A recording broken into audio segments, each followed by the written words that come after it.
వెనువెంటనే అన్నయ్య అనేటువంటి శంఖ మహర్షి తన తమ్ముణ్ణి ప్రక్కనే ఉన్నటువంటి ఈ క్రొత్త నదిలో స్నానం చేయమన్నాడు.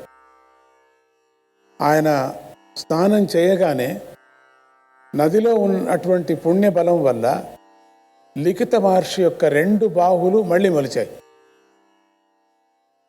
తప్పేమో అయిపోయింది ప్రాయశ్చిత్తంగా, అందుకని ఇప్పుడు నదిలో స్నానం చెయ్యి. స్నానం చేస్తూనే 2 చేతులు మళ్ళీ వచ్చేసాయి. ఆ నది వల్ల బాహువులు మళ్ళీ మొలిచాయి కనుక అప్పటి నుండి నదికి బాహుదా నది అని పేరు వచ్చింది. ఇక త్రిశంకుడి విచారంగా మాట్లాడుకుందాం. ఇతనికి 6వ తరం వాడు త్రయారుణుడు. ఇతనికి లేక ఒక కొడుకు పుట్టాడు. ఆ కొడుకుకి సత్యవ్రతుడు అని ముద్దుగా పేరు పెట్టుకున్నాడు. కానీ ఆ పుత్రుడిలో సత్యగుణం అనేది లేనే లేదు. సత్యవ్రతుడి యవ్వనం ముదురుతున్న కొద్దీ అతని ఆగడాలు మితిమీరిపాయి. చివరకు ఒక వివాహిత మహిళను బలాత్కారంగా ఇంటికి తెచ్చుకున్నాడు. అప్పటి కాలంలో అవన్నీ చేయకూడదు. అతను ఆ పని చేస్తూ ఉండగా ఊర్లో ఉన్నటువంటి పెద్దలు కొందరు అడ్డుపడి ఈమె వేదమంత్రపూర్వకంగా వివాహితురాలు, ఈ వివాహాన్ని భగ్నం చేస్తే నువ్వు వేదమంత్రాలను అతిక్రమించిన వాడిని అవుతావు అని వాళ్ళంతా హితవు పలికారు, బుద్ధి చెప్పారు.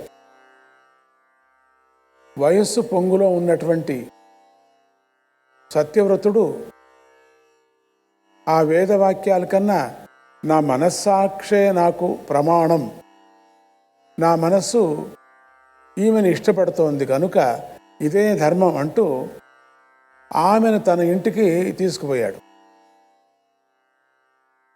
ఆ సత్యయుగంలో ఇలాంటి వేదనింద వాక్యాలను ఊరివారు ఎవరూ కూడా కనీ విని ఎరుగరు.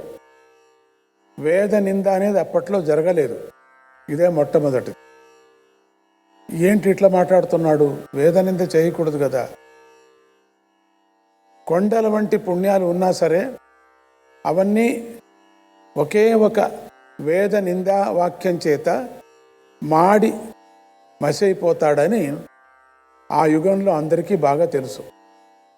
సాక్షాత్తుగా రాజపుత్రుడై ఉండి కూడా త్వరలో రాజు కావలసినటువంటి వాడు పరభార్య అపహరణము వేద నింద వంటి మహాఘోర పాపం అటువంటి చేసేసరికి ఆ ఊరి వారంతా దుమ్మెరిపోయి తేరుకొని సరాసరి రాజు దగ్గరకు వచ్చి వెళ్ళి రాజపుత్రుడి మీద నేరారోపణలు చేశారు.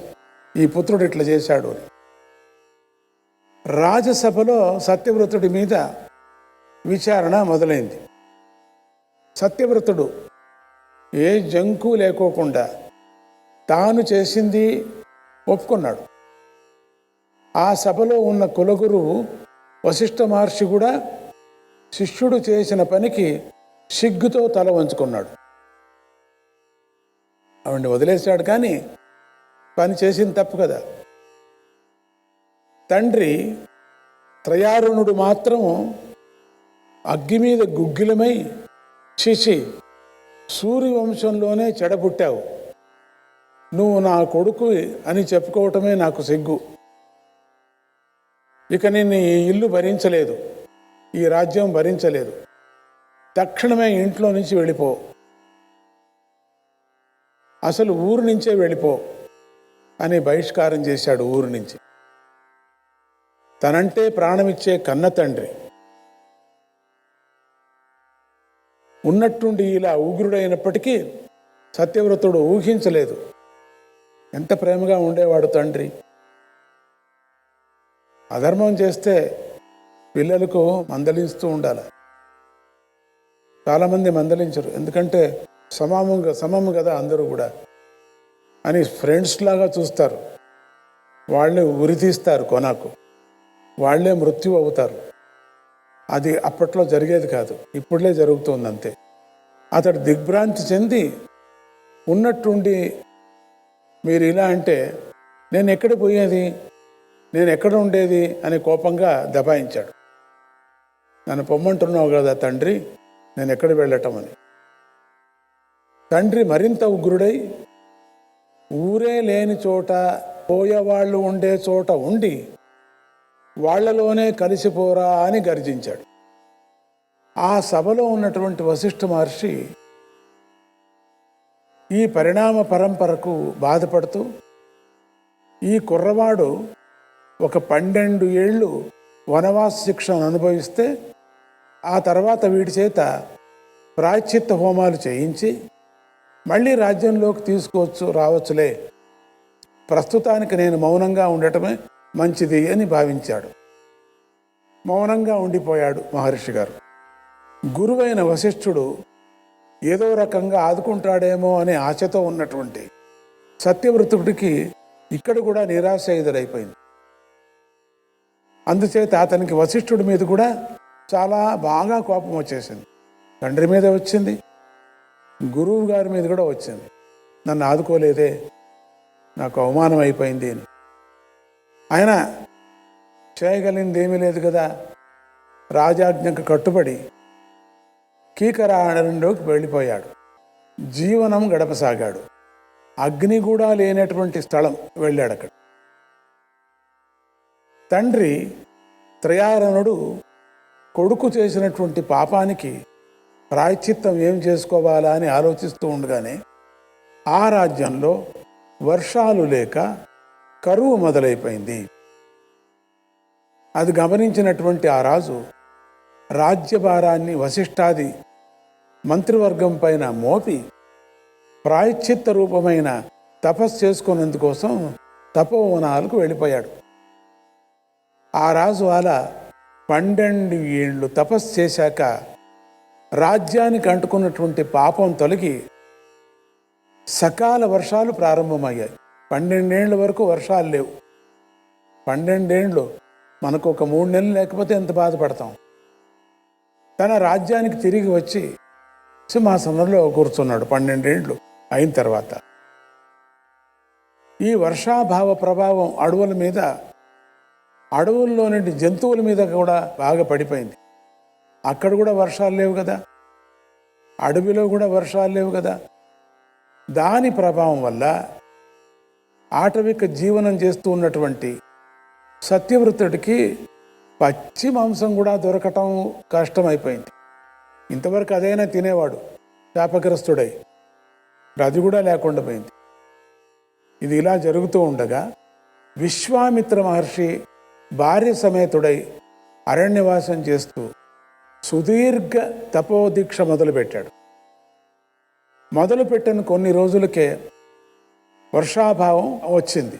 దాంతో పట్టుదల కలిగినటువంటి విశ్వామిత్రి మహర్షి భార్యా పిల్లలను కూడా వదిలేసి మరింత దూరంగా ఉండే అరణ్యంలోకి వెళ్ళి నీటి చుక్క కూడా దొరకనటువంటి ప్రదేశం చూసుకొని అక్కడ ఘోర తపస్సు మొదలుపెట్టాడు. ఆయన ఎప్పుడూ ఘోర తపస్సే చేస్తుంటాడు విశ్వామిత్రుడి భార్య పిల్లలు నీటి కోసం అల్లాడుతున్నారు. వాళ్ళు ఒక అడవి నుంచి ఇంకొక అడవికి వెళుతున్నారు.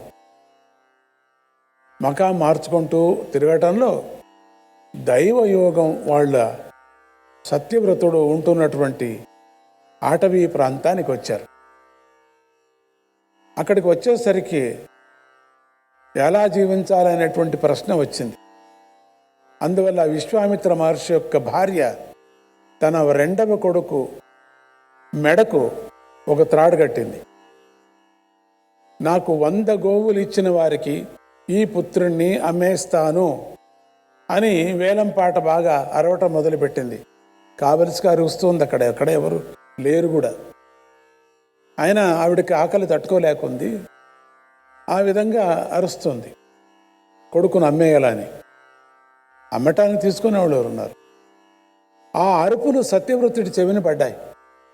పడాలానే చేసింది. ఈవిడ ఎవరా అని విచారించాడు. ఆవిడ విశ్వామిత్ర మహర్షి భార్య అని తెలిసింది. విశ్వామిత్రుడంటే వశిష్ఠుడికి శత్రువు అని సత్యవ్రతుడికి బాగా తెలుసు. సత్యవ్రతుడికి అందువల్ల సత్యవ్రతుడికి ఉన్నట్టుండి విశ్వామిత్రుడి భార్య మీద కరుణ పొంగుకొచ్చేసింది. అందువల్ల అతను ఆమె దగ్గరికి వెళ్ళి మెల్లగా, అమ్మా, నువ్వు మహర్షి పత్నివి, నిన్ను నీ పిల్లల్ని పోషించే బాధ్యత నాది, నువ్వు మాత్రం ఇలా పిల్లల్ని అమ్ముకోకు అని నచ్చజెప్పాడు. ఆమె కూడా సరే అని అంగీకరించింది.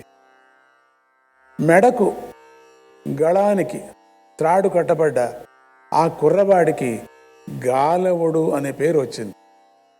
మనం అప్పుడప్పుడు గాలవుడు అనుకుంటామే. ఆ గాలవుడు మాత్రము తల్లి ప్రవర్తనను, ఒకడి మీద ద్వేషంతో తమ మీద ప్రేమ చూపుతున్నటువంటి సత్యవ్రతుడి ప్రేమను గమనించి పూర్తిగా విరక్తుడై మహర్షిగా మారిపోయాడు. తల్లి ఏమిటి అమ్ముకోవటం నన్ను ఆకలి కోసరం? ఆయన వీడెవడు మా అమ్మ మీద ఇంత ప్రేమ చూపిస్తున్నాడు? ఇది చాలా మాయగా ఉంది. ఒకరికొకరు భోజనాని కోసం ఇట్లా చేస్తున్నారు. అది విని ఇది సరిగలేదు అని చెప్పి వైరాగ్యం వచ్చి మహర్షిగా మారిపోయాడు గాలవుడు.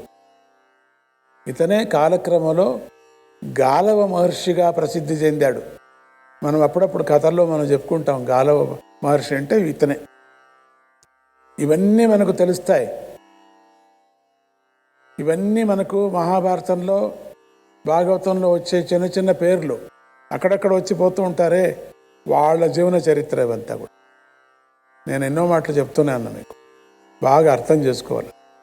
సత్యవ్రతుడు అన్న మాట ప్రకారం విశ్వామిత్ర కుటుంబాన్ని పోషించడం కోసం కష్టాలు పడటం మొదలుపెట్టాడు. ఆ కరువు రోజుల్లో అడవుల్లో ఎక్కడెక్కడో తిరిగి జంతువులను చంపి దాన్ని ఆకుల్లో మూటగట్టి ఎత్తైనటువంటి చెట్ల మీద చిటారు కొమ్మలతో జాగ్రత్తగా దాచి రోజుకు కొంచెం ఆహారం తెచ్చి విశ్వామిత్ర కుటుంబానికి అందిస్తూ ఉండేవాడు. తాను కూడా కొంచెం తినేవాడు. ఇది ఇలా జరుగుతూ ఉండగా ఒక రోజున వశిష్ఠ మహర్షి యొక్క హోమధేనువు గడ్డి కోసం వెతుక్కుంటూ సత్యవ్రతుడు ఉండేటువంటి ప్రాంతాలకు వచ్చింది. హోమధేనువు పాలు పెరుగు ఇచ్చేటువంటి హోమధేనువు అది ఎందుకో వచ్చింది, తప్పించుకొని ఇక్కడికి వచ్చేసింది. దాన్ని చూస్తూనే వీడికి అనిపించింది ఇది గురువుగారి గోవని సత్యవ్రతుడు గుర్తించాడు. అతని హృదయంలోని గురుద్వేష జ్వాలాలు ఒక్కసారిగా బగ్గుమన్నాయి. ఇంతవరకు అతని మీద కోపం ఉండింది కదా గురువు మీద. అతను వెనక ముందు చూడకోకుండా ఆ గోవును చంపి ఆ మాంసాన్ని తను తిని విశ్వామిత్రుడి కుటుంబానికి కూడా పెట్టాడు. బాగా కోపం వచ్చి దాన్ని చంపేశాడు. త్వరలోనే ఈ వార్త వశిష్ఠ మహర్షికి తెలిసింది. ఇది ఆయనకు దేవతలు ఇచ్చిన గోవు. ఆ గోవు అంటే ఆయనకు ప్రాణం. తన సొంత శిష్యుడు తన మీద పగతో నోరు లేని గోవును చంపేసరికి ఆ దుఃఖాన్ని తట్టుకోలేక ఆయన ఇలా అన్నాడు, ఓరి సత్యవ్రత, నువ్వు అడవుల్లో ఉండి వనవాస వ్రతం చేసి పాప ప్రక్షాళన చేసుకొని మళ్ళీ రాజ్యానికి తిరిగి వస్తావని నేను ఆశపడ్డాను. నువ్వు మాత్రం నా ఆశలకన్నీ తలకిందులు చేసేసావు. ఆ తలకిందులుగా ప్రవర్తించి 3 పాపాలు చేశావు. ఒకటి వేదనింద, పితృనింద, సొంత గురువు యొక్క గోవునే తెలిసి చంపడం. ఎంత అరణ్యవాసం చేస్తున్నా, ఎంత పచ్చి మాంసం తింటున్నా దానికి కూడా కొన్ని ధర్మశాస్త్ర నియమాలు ఉన్నాయి. ఆ మాంసాన్ని మంత్రాలతో శుద్ధి చేయాలి, దేవతలకు నివేదన చేయాలి, అప్పుడే తినాలి. ఈ నియమాలన్నీ నీకు తెలుసు. ఆ విధానాలు కూడా నీకు బాగా తెలుసు. అయినా సరే నువ్వు వాటన్నిటిని కూడా ధిక్కరించి ప్రవర్తించావు. బాగలేదు నువ్వు చేసినటువంటి పని.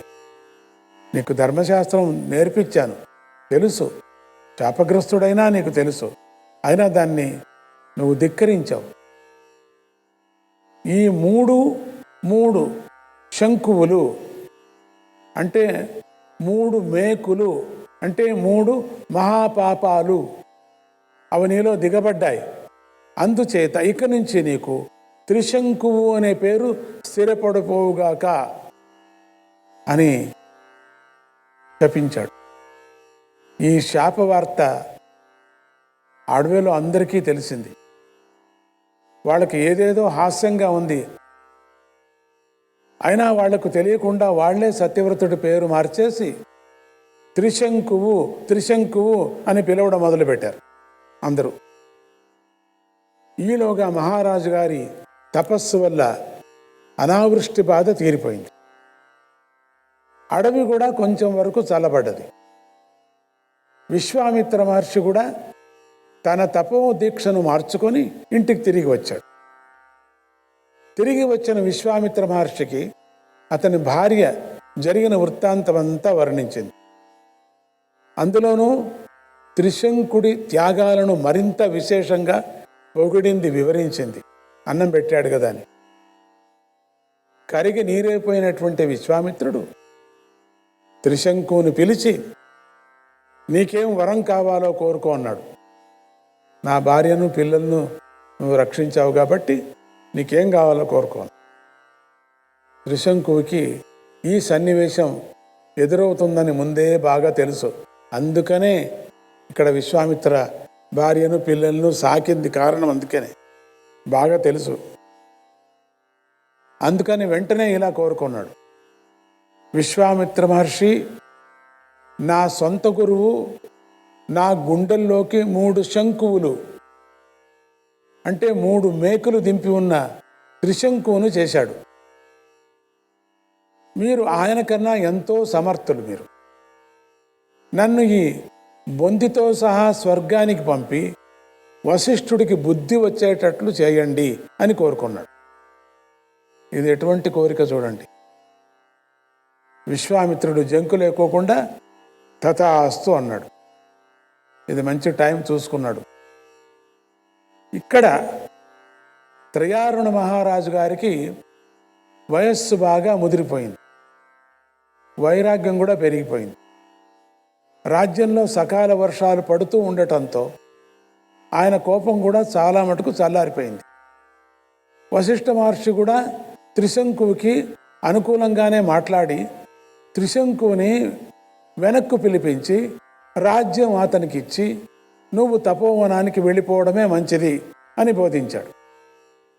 అయిపోయింది లేండి, ఇంకా త్రిశంకుని పిలిచండి, రాజ్యాన్ని అంటగడదాం, నువ్వు అడవికి వెళ్ళిపో, నువ్వు తపస్సు చేసుకోపో అని శిష్యుడికి చెప్పాడు. ఆ సమయంలో త్రిశంకువు చక్రవర్తి అయ్యాడు. వెంటనే ఏ జంకువు లేకుండా గురువును మార్చేసి విశ్వామిత్రుడిని తన గురువుగా పెట్టుకున్నాడు. విశ్వామిత్రుడు త్రిశంకుని సశరీరంగా స్వర్గానికి పంపిస్తానని ప్రతిజ్ఞ చేసి త్రిశంకువు చేత ఒక పెద్ద యజ్ఞం చేయించాడు. కానీ తన తపశ్శక్తి చాలక త్రిశంకుని పూర్తిగా స్వర్గంలో పంపించలేక ఆకాశం మధ్యలోనే నిలబెట్టేశాడు. విశ్వామిత్రుడికి తపస్సు చాలలేదు, ఆయన యొక్క పవర్ చాలలేదు. అటు పంపించలేక ఇటు దింపుకోలేక త్రిశంకు మధ్యలో నిలబడ్డాడు. నారాయణ నారాయణ హరే కృష్ణ.